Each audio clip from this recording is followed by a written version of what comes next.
하나님 말씀은 구약성경 사무엘하 18장 24절에서 30절까지입니다.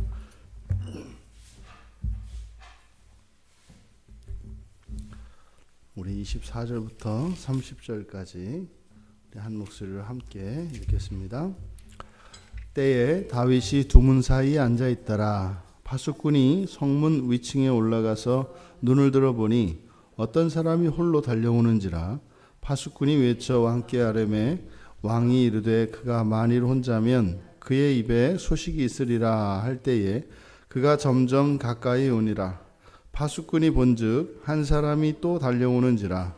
파수꾼이 문지기에게 외쳐 이르되 보라 한 사람이 또 혼자 달려온다 하니 왕이 이르되 그도 소식을 가져오느니라. 파수꾼이 이르되 내가 보기에는 앞선 사람의 다름질이 사독의 아들 아히마아스의 다름질과 같으니이다 하니 왕이 이르되 그는 좋은 사람이니 좋은 소식을 가져오느니라 하니라. 아히마아스가 외쳐 왕께 이르되 평강하옵소서 하고 왕 앞에서 얼굴을 땅에 대고 절하며 이르되 왕의 하나님 여호와를 찬양하리로소이다. 그의 손을 들어 내 주 왕을 대적하는 자들을 넘겨주셨나이다 하니 왕이 이르되 젊은 압살롬은 잘 있느냐 하니라. 아히마아스가 대답하되 요압이 왕의 종 나를 보낼 때에 크게 수동하는 것을 보았사오나 무슨 일인지 알지 못하였나이다 하니 왕이 이르되 물러나 거기 서 있으라 하매 물러나서 서 있더라. 아멘. 전쟁의 승패의 결과가 다윗에게는 그의 운명을 이제 좌우하는 것입니다. 만약에 이 전쟁에서 지게 된다면 참으로 비참한 처지가 되는 거죠. 지금 예루살렘 성에서 도망 나온 다윗, 하지만 그래도 일말의 기대가 남아 있는 것은 이 전쟁에서 승리를 하는 것입니다. 그런 다윗에게 이 전쟁의 결과에 대한 소식이 들려오는 일은 너무나 기대되어지고 반대로 또 한편 긴장되어지는 것이 아닐 수 없었습니다. 그래서 다윗은 두 문 사이에 앉아 있더라. 여기서 지금 다윗이 전쟁의 결과에 대해서 몹시 초조해하고 또 그가 편안히 집 안에서 기다릴 수 없는 상태였던 것을 가르쳐 줍니다. 세 부대로 나뉘어서 이 부대가 숲을 속으로 들어갔습니다. 그리고 그 안에서 전쟁이 일어나고 있습니다. 그리고 그 결과를 기다립니다. 수적으로 열세였던 다윗의 부대에 대한 승리는 사실상 기대하기 어려운 상태입니다. 하지만 승리하지 않으면 안 됩니다. 그것이 지금 두 문 사이에 앉아있는 다윗의 마음가짐일 것입니다. 그때 파수꾼이 큰 소리로 외칩니다. 누군가 한 사람이 달려온다는 거예요. 그것만 보아도 이미 전쟁에서 승리했다는 예감은 듭니다. 왜요? 만약에 전쟁에서 졌더라면 많은 패잔병들이 흩어져서 성을 향해서 달려올 것이기 때문입니다.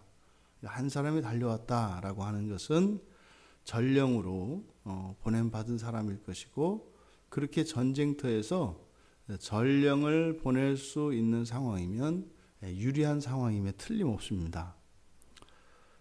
그런데 잠시 뒤에 보니까 또 한 사람이 저 뒤에서 달려오고 있다고 합니다. 그러니까 두 사람이 달려오고 있습니다. 이들은 전령일 것이고 어떤 소식을 가지고 오고 있습니다. 그런데 그 앞선 사람이 사독의 아들 아히마아스 같다. 그 아히마아스 같다라고 하는 이렇게 전령이 이야기하는 것을 보면 아히마아스의 신체적인 특징이 매우 특별했던 사람인 것을 우리가 알 수 있습니다. 멀리에서 달려오는데 보고 알아볼 정도니까 아히마아스에게는 어떤 습관이나 어떤 신체적인 특별한 특징이 있었던 것 같습니다. 그 말을 듣고 다윗은 안도의 한숨을 쉽니다.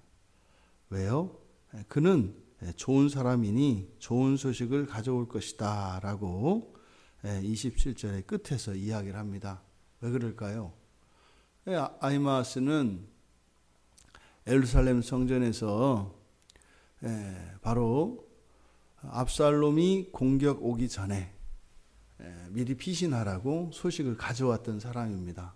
그래서 좋은 사람이다 해서 좋다는 도덕적으로 좋고 나쁘고를 이야기한 것이 아니라 우리말로 하자면 운이 좋은 사람, 복이 있는 사람 이런 의미겠죠. 그러니까 아히마아스가 과거에 그 소식을 전해왔고 그대로 했을 때 그 압살롬의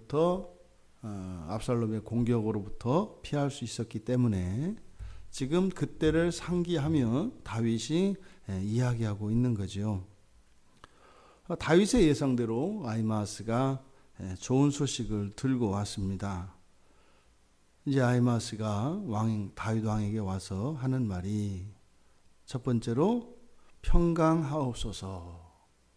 이제 시름을 놓으시고 이제는 두 다리 쭉 뻗을 수 있게 되었습니다. 평강하옵소서.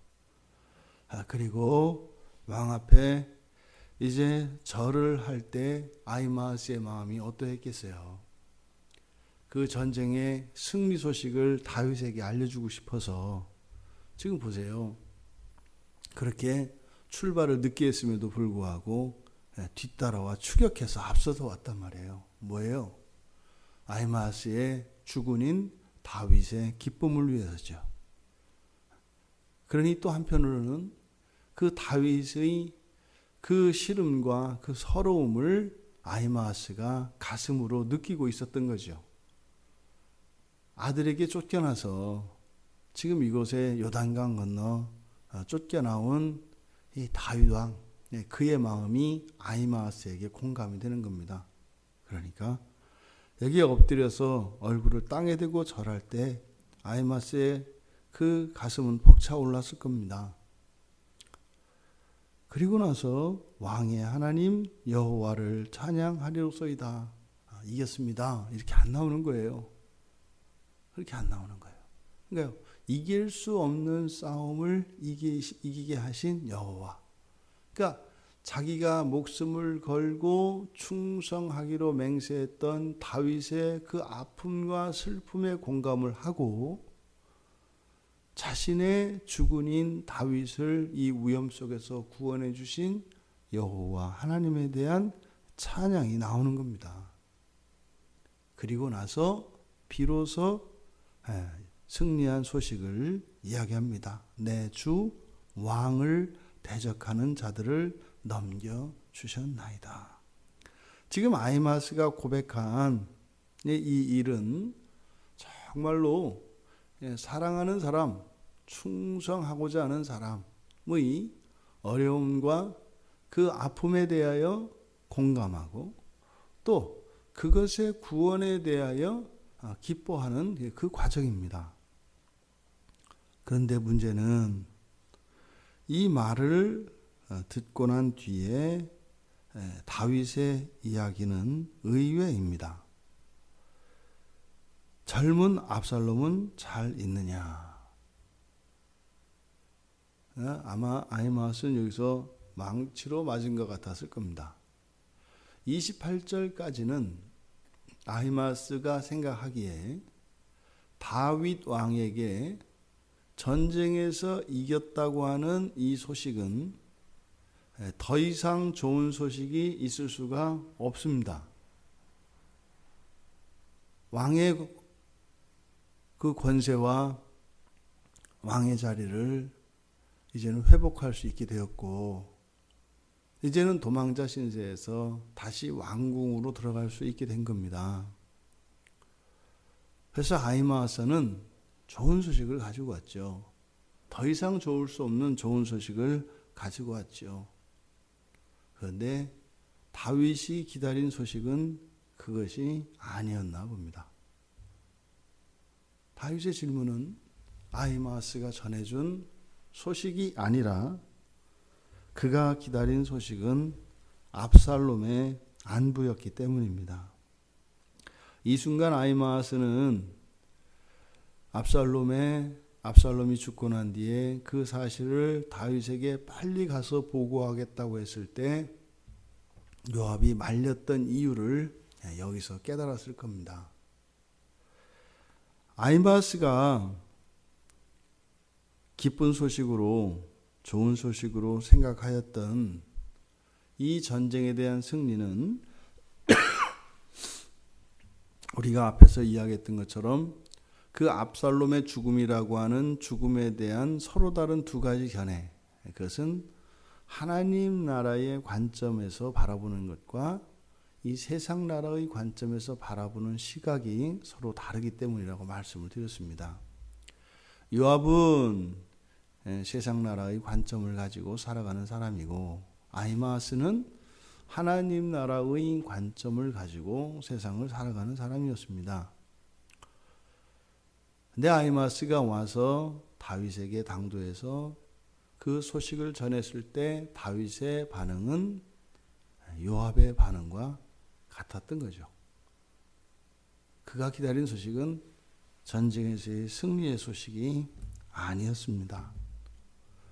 지금 다윗의 질문은 반대로 전쟁에서 이겼습니다. 여기서 내 주왕을 대적하는 자들, 여기에 머리는 압살롬이죠.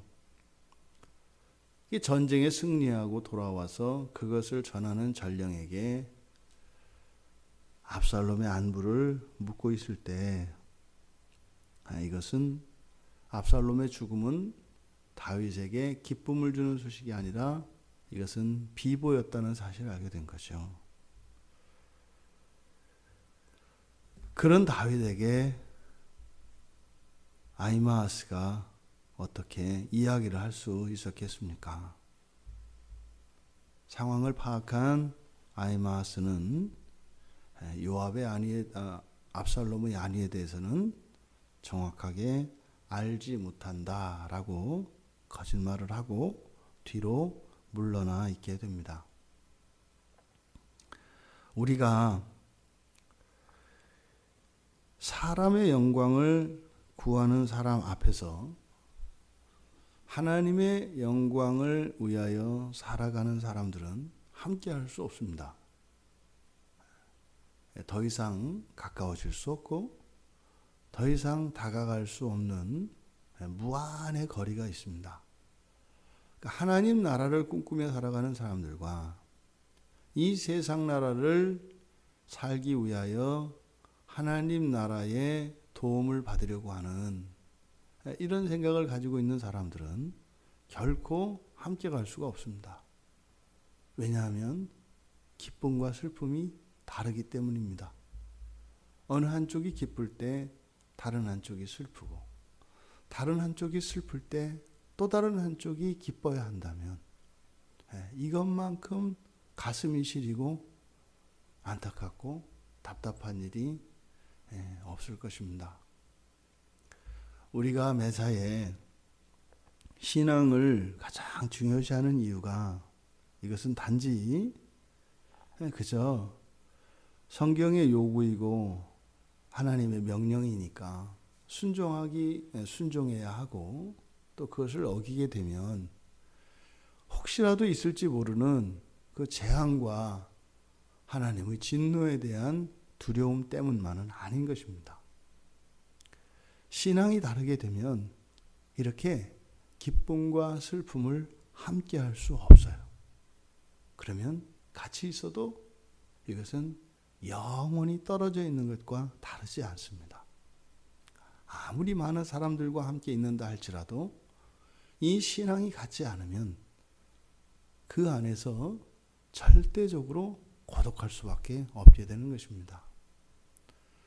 매사에 우리의 인생의 모든 일 가운데 우리의 신앙을 바르게 하는 것, 이것이 이 험난한 인생을 살아가는데 가장 우선되어야 합니다.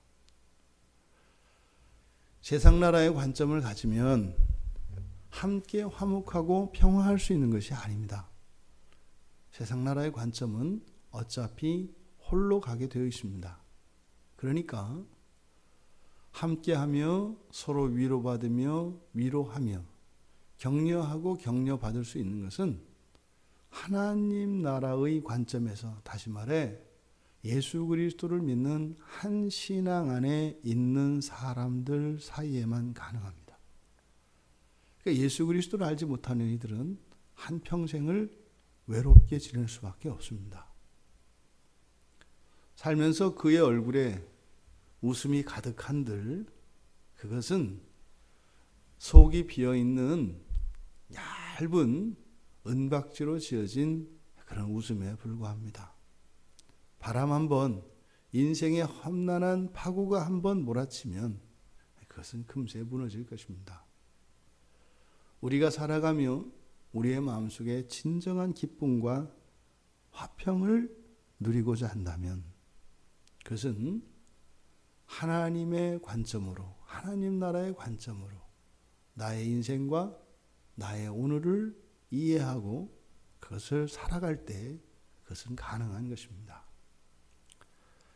이 아히마스의 고독, 그리고 다윗의 고독, 요압의 고독, 한 사건을 두고 거기에서 우리가 여호와를 기뻐하며 찬양하며 함께 누릴 수 있었던 그 즐거움이 지금은 오직 아히마스 한 사람에게만 누려지고 있습니다.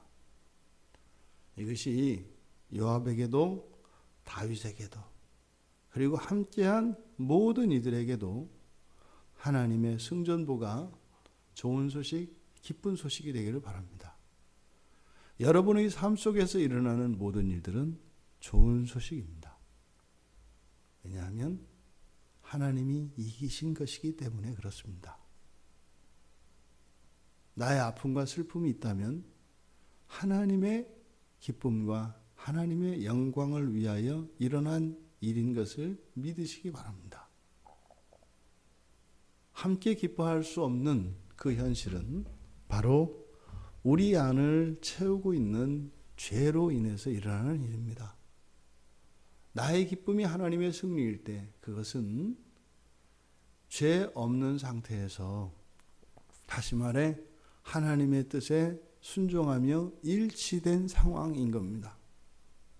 근데 나의 삶 속에 일어나는 어려움과 아픔은 하나님과 나 사이를 이간하는 죄가 영향력을 끼치고 있는 것입니다. 한평생 승승장구하며 불행하고 어려운 일들 없기를 바랍니다.